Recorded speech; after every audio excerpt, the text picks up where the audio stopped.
salaam sama gars yi est-ce que mos na leen arrivé par exemple nit àbb leen seen téléphone ne leen aal leen ma seetaan TikTok wala YouTube wala Facebook wala anyway loo xam ne rek sa téléphone la nekk mu amu ko par exemple astuce bi ma lay woon nii dina tax nga sécuriser sa téléphone ba nga xam ne moom application bi mu la àbb rek foofu lay mën a yem par exemple tey su ma waxoon TikTok su ma defoon nii ne mu ne TikTok la bëgg seetaan léegi su ma defee nii lan mooy xew par exemple damay def nii voilà su ma ko épinglé lan mooy xew gis nga moom essence par exemple saa ma épinglé ko déjà xaaral ma quitté waat saa ma épinglé ko gis nga mën na quitté à tout moment dugg ci beneen application bu ko neex voilà xam nga loolu amul sécurité waaye tey fekkoon da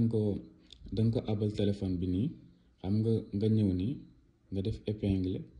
ngay gis ne après moom du mën a te quitté voilà mën na seetaan mais xool su bëggee quitter écran bi ci boobu mooy verrouillé pour wane ne yow amoo droit quitter application bi voilà léegi nag loolu pour nga def ko lu yomb la dañuy dem paramètre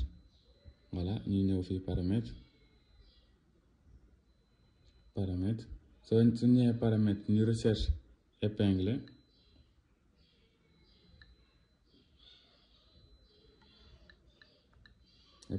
nii voilà léegi ñaari yi ngay coché mooy bon par défaut nii la mel léegi da ngay coché bii suuf nii nga xam ne tant moom soo bëggee mu quitté day verrouiller écran bi après nga ñëw dugalaat sa mot de passe pour mu connecté voilà léegi tey xam nga sànq testé nag ak Facebook ak kii mën naa ko testé ak Facebook ngeen xool voilà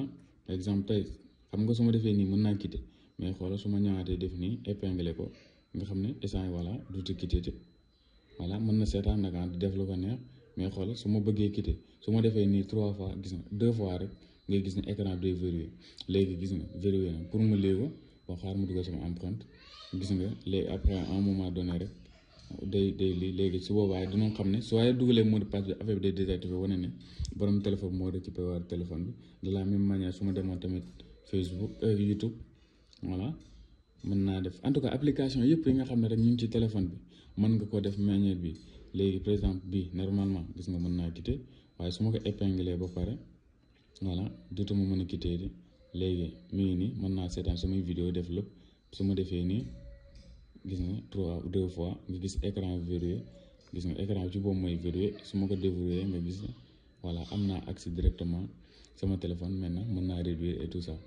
waa kay jaa ngeen jëf sama gars yi ñu ngi yemal fi vidéo fekkee vidéo bi neex na leen ñaa ngi ñaan